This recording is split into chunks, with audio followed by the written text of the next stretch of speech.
Olá, este é o CNN Money, o podcast que te ajuda a tomar as melhores decisões. Hoje é sexta-feira, 18 de novembro. Eu sou Thaís Herede com Priscila Yasbeck. Vamos fechando essa semana maluca que aconteceu na economia, no mercado brasileiro, também lá fora, para você também terminar esses dias muito bem informado. Minha gente, olha, contrariando a aliança que se formou no entorno da campanha petista, o presidente eleito está invocando uma lembrança daquele risco Lula de 2002. Se você for muito jovem, você não vai se lembrar. Mas para quem acompanhou um bocadinho de perto o que aconteceu há 20 anos, vai também lembrar do que era discutido naquela época e de como essa nostalgia do debate que Lula tem provocado e das reações que Lula tem provocado não são boas lembranças, pelo contrário. Aliás, deveria ter sido um grande aprendizado para o PT, para o próprio presidente eleito. No final das contas, depois do discurso de ontem, coube a quem? Coube a Geraldo Alckmin, que é um ex-tucano clássico. Lembra aquele tucanão clássico? Esse é Geraldo Alckmin. Foi adversário do PT, foi adversário desse discurso que está aí. E tem, até por característica pessoal, ele é uma voz apaziguadora na política e passou a ter esse papel também no entorno petista. E com esse perfil, ele acabou conseguindo estancar com alguma paciência aquela profecia de Lula que acabou sendo realizada depois da fala dele na COP27. Bolsa vai cair, dólar vai subir, paciência. Pois bem, assim aconteceu. O Alckmin, com a fragilidade de uma promessa ainda de campanha, disse à CNN que a discussão sobre uma nova regra fiscal, corte de despesas, ela vai acontecer, só não vai ser agora, não é neste momento. Dificilmente o PT, o próprio presidente, vai desistir de deixar as despesas com o Bolsa Família, portanto liberando outros gastos no orçamento, deixar as despesas do Bolsa Família de fora do orçamento ou dos limites fiscais. Essa é uma batalha que dificilmente eles vão abrir mão. Nesse contexto todo, olhando para o que aconteceu o que acabou aparecendo ontem, uma reação enorme de muitas vozes inclusive que apoiaram Lula nessa campanha, e a que mais chamou a atenção foi a carta escrita por Pedro Malan, Armínio Fraga e Edmar Baixa. A carta veio num tom professoral, amistoso até, mas muito assertivo. Eles disseram lá, com todas as letras, que o desafio agora é não criar problemas maiores do que aqueles que se quer resolver. Ou seja, por que retomar esse discurso do risco Lula lá de 2002, 20 anos depois, contrapor pagamento da dívida pública à responsabilidade com política social? Então, assim, não cria problema maior do que aquele que tem na frente hoje. E abro aspas aqui para um trecho da carta que Priscila já vai trazer mais detalhes. Eu quero só chamar atenção para isso, até pela linguagem, porque na carta está lá, o povo outra vez vai tomar na cabeça. Ou seja, se continuar nessa toada, o que vai provocar na economia é desemprego, inflação, juros altos, e quem vai pagar? O povo, que vai outra vez tomar na cabeça, em aspas aqui, trecho dessa carta aberta de Pedro Malan, Armínio Fraga e Edmar Baixa ao Lula. Essa demonização do mercado foi combatida, como eu disse aqui, por várias pessoas que estiveram com Lula, especialmente no segundo turno, e no final das contas foi a saída de Guido Mantega, do grupo de transição, que conseguiu reduzir o estrago do mercado no final do dia. Priscila Yasbeck e Guido Mantega deixou a equipe de transição, um lugar que ele não deveria ter ocupado. Primeiro, pelo seu legado e pela incerteza que gerou. E segundo, que tem a determinação do Tribunal de Contas da União que ele não pode ocupar cargo público até 2030 porque está respondendo o processo pelas pedaladas lá do final do governo Dilma. Então, Guido Mantega, fala de Geraldo Alckmin, acabaram tendo um efeito importante ali no finalzinho do mercado, apesar do ambiente de incerteza ainda continuar, né, Pri? Exatamente, né? São várias dúvidas e poucas certezas. Então, a PEC de transição, que estava prevista em 175 bilhões, subiu para 200 bilhões, isso ajudou a contribuir com o estresse. E ontem, alguns parlamentares dizendo que não vão deixar o valor passar em 200 bilhões, alguns falando que vão aceitar no máximo 80 bilhões. No fim, algo entre 80 e 200 bilhões, dá pra gente dizer assim, ou seja, uma incerteza danada em relação a essa PEC, né? E a Thaís vai trazer trazer aqui um histórico, mostrando que o mercado já reagiu negativamente a outros momentos, mas o fato é que o cenário agora é um cenário mais complexo, é um cenário de desaceleração do mundo todo. Então, primeiro que é errado a gente ficar comparando os furos e comparando as reações do mercado, porque não tinha que ter furo nenhum, nunca, né? Os furos que houve na gestão de Bolsonaro, no começo, pelo menos, houve algo justificável, que era a pandemia, então era uma circunstância muito diferente, regras foram flexibilizadas no mundo todo por causa da pandemia, e fato é, depois Bolsonaro abriu a caixa de Pandora, então depois também fez furos no teto por motivos populistas, então a gente pode falar aqui que é populismo de esquerda e de direita, né? A intenção é a mesma, é capitalizar politicamente e deixar de lado as coisas importantes para o país. O saldo dessa história toda é que a gente vê que mais uma vez o país está mergulhado numa crise econômica ou numa crise, pelo menos, que está se apresentando ou com cara de uma crise que pode se apresentar aí, porque os políticos, mais uma vez, eles querem desfazer o que foi feito, refazer tudo do jeito deles e sempre com interesses políticos à frente do que é prioritário para a população naquele momento, né? Então, vale falar, claro, houve muita crítica sobre as falas de Lula, ele tem razão quando ele fala que a gente precisa avançar no social, realmente é uma área que foi deixada de lado,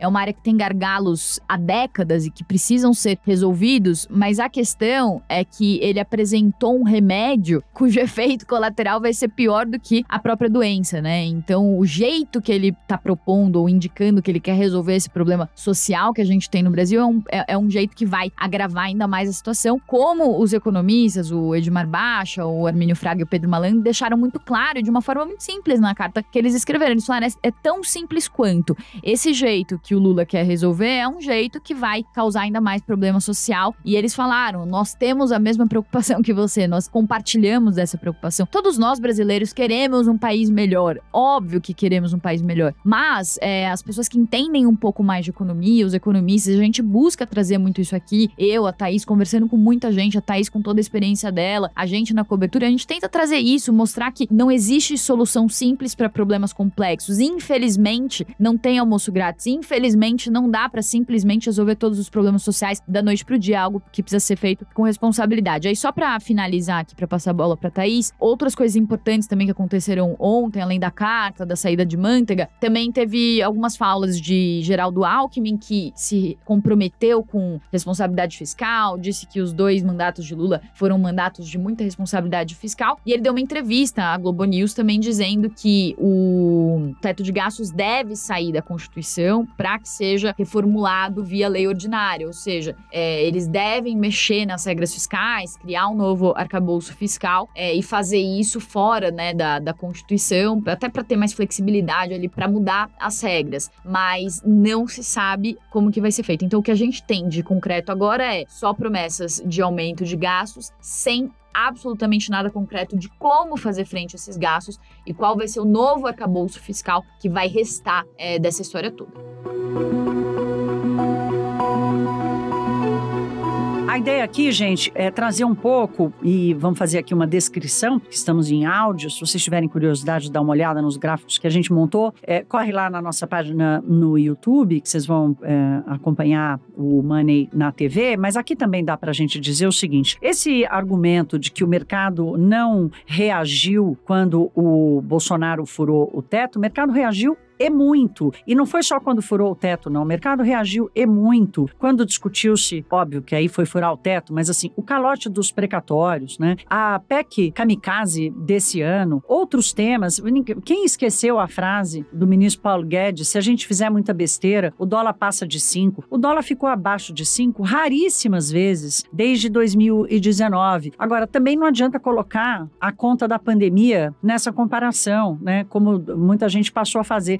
E olha, o Bolsonaro estourou o teto 800 bilhões de reais, sendo que quase 600 bilhões de reais dessa conta são os custos da pandemia. Se quer discutir se deveria ter subido o auxílio emergencial para 600 reais ou não, essa discussão já foi ultrapassada, ela já está superada. O gasto da pandemia foi um gasto completamente fora do cenário. Então, não adianta fazer essa comparação. A nossa ideia aqui foi mostrar que por várias vezes, e não é por um único motivo, óbvio que teve correlação sim com a discussão da PEC dos precatórios, depois da PEC kamikaze, depois da interferência de Bolsonaro na Petrobras. Teve vários momentos em que o mercado reagiu e, olhando para o gráfico, a reação a Lula ainda não chegou nos piores momentos, nos picos da reação do mercado, não só a coisas que estavam acontecendo aqui, mas que acabaram sendo empurradas e impulsionadas pelo risco nacional, mesmo quando houve uma reação ao mercado externo, guerra na Ucrânia ou mesmo a política monetária do Banco Central dos Estados Unidos. Então, muita calma nessa hora, porque o preço vai se formando de acordo com a percepção de risco. Então, sim, hoje há uma reação à percepção de risco ao Lula, mas essa reação ela vem acontecendo já desde a primeira decisão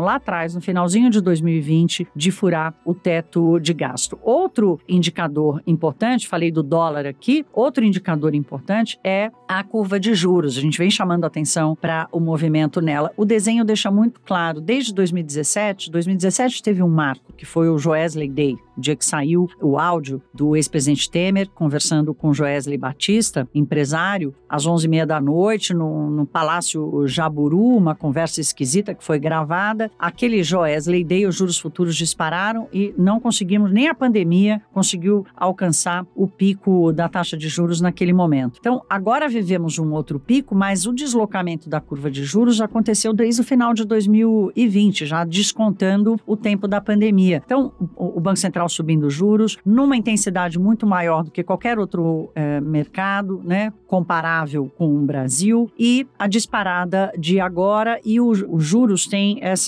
ele carrega essa noção do prêmio de risco, né, de quanto custa financiar um Estado que pode estar comprometido. Então, essa nostalgia, esse discurso ultrapassado, né, de que, olha, o mercado maldoso, o mercado só não quer o Lula, né, o mercado só reage ao Lula, não reagiu a Bolsonaro. Vamos olhar para os gráficos, vamos olhar para o histórico. Assiste o Money, assiste os comentários e as análises que eu e Priscila Yazbek fizemos nesse tempo todo que estamos aqui acompanhando pela CNN Brasil, acompanhando o que acontece nos mercados diariamente. E essa percepção, agora sim, a Priscila até disse isso hoje mais cedo, né? É exatamente pelo fato do risco já estar embutido há mais tempo nos ativos brasileiros que a responsabilidade agora se faz obrigatória, mandatória. Então, assim, não é porque estragaram até agora que é para continuar estragando. Pelo contrário, precisa haver uma correção de rumos, até para essa perda dos ativos, que acaba influenciando a perda dos poupadores, né? Porque é disso que a gente está falando aqui, são poupadores brasileiros que estão perdendo seu dinheiro, que investiram. É isso que precisa estancar, é essa responsabilidade que precisa tomar conta. Nós falamos sobre isso com o Sérgio Vale, nosso comentarista de economia aqui, porque a Alckmin ontem teve jantar aqui em São Paulo com petistas que vieram aqui conversar com gente do mercado para dizer, calma, olha, veja bem, nós vamos consertar, essa minuta de proposta de mexer no orçamento talvez não seja bem assim e tal. Entrou a turma do Veja Bem e, inclusive, é capaz que isso influencie o comportamento do mercado nessa sexta-feira. Mas essa turma entrou para tentar conter um pouco do incêndio e o Sérgio Vale faz uma análise desse caldo todo. Vamos ouvi-lo. É muito pouco bombeiro para tanto incêndio que a gente está vendo aí nas últimas 2 semanas, né? E a grande discussão é que o Lula, em 2003, recebeu uma economia muito em ordem. A lei de responsabilidade fiscal tinha sido aprovada e foi mantida. O superávit primário do governo naquele momento era acima de 3% do PIB, a dívida era menor do que a gente tem hoje. Então, o cenário fiscal, a gente tinha uma certa segurança, as reformas que precisavam ser feitas, e no caso ali a gente fez uma reforma da Previdência, que foi muito menor até do que a reforma que a gente fez em 2019, estava, de certa forma, até mais fácil para o governo conseguir lidar com a questão fiscal naquele momento. Agora a situação é muito mais difícil, né? Sai de um resultado de uma dívida mais complicada, dessa discussão em relação à regra do teto, e por conta disso precisaria ter um sinal mais claro por parte do governo com essa responsabilidade fiscal. O risco todo que se tem é por conta das questões sociais que são meritórias, que são necessárias. A discussão mundial também nos últimos 20 anos mudou, né, Thaís e Priscila? 20 anos atrás a questão fiscal era muito mais premente, o mundo inteiro, os organismos internacionais, os bancos de investimentos tinham uma pressão muito grande em cima dessa questão fiscal.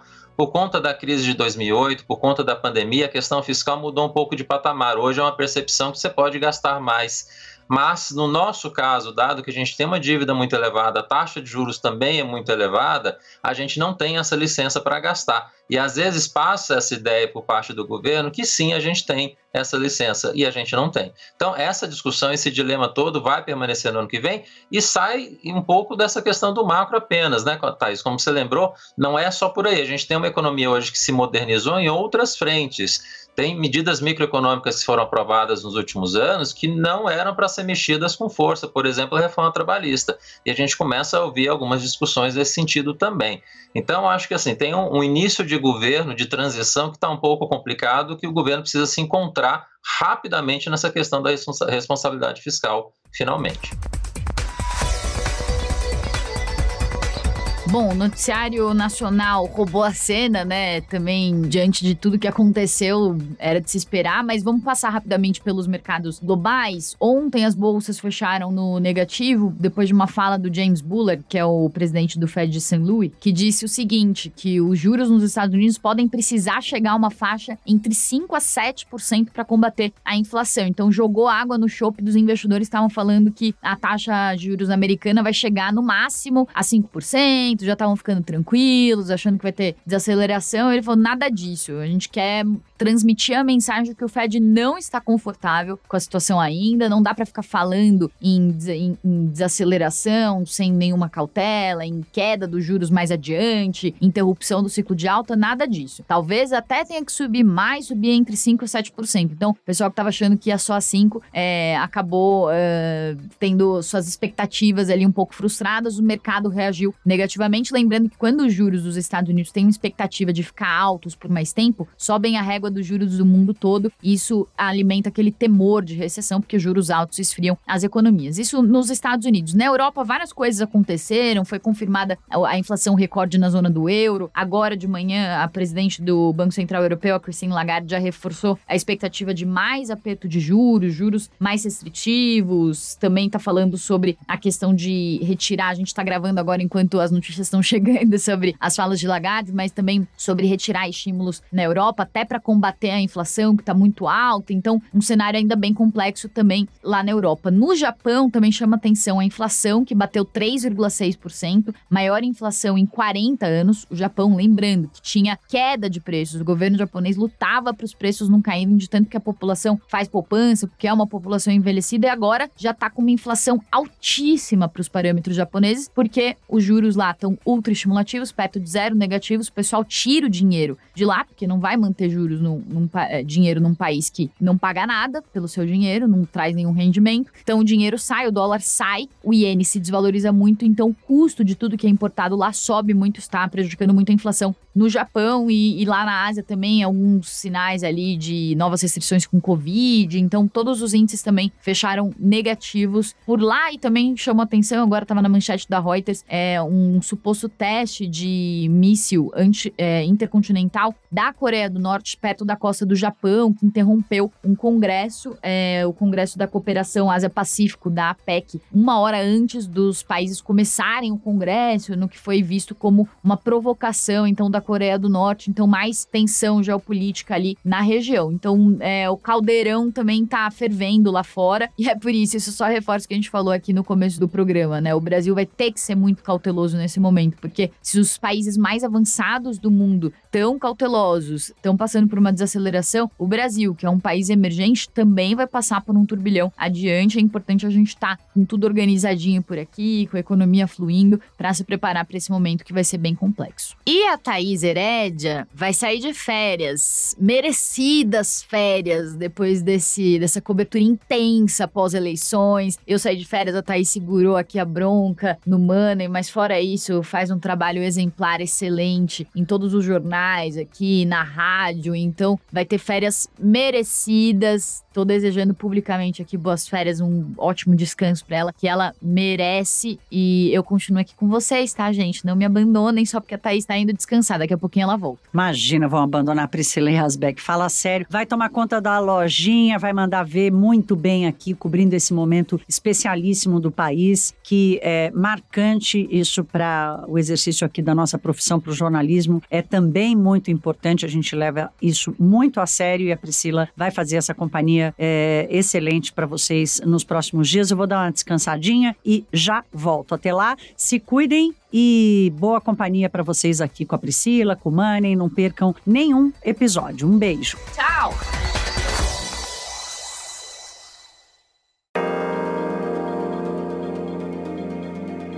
Com apresentação, pauta e coordenação editorial de Thaís Hered e Priscila Yazbek, este podcast é produzido pela CNN Brasil, com edição da Maremoto.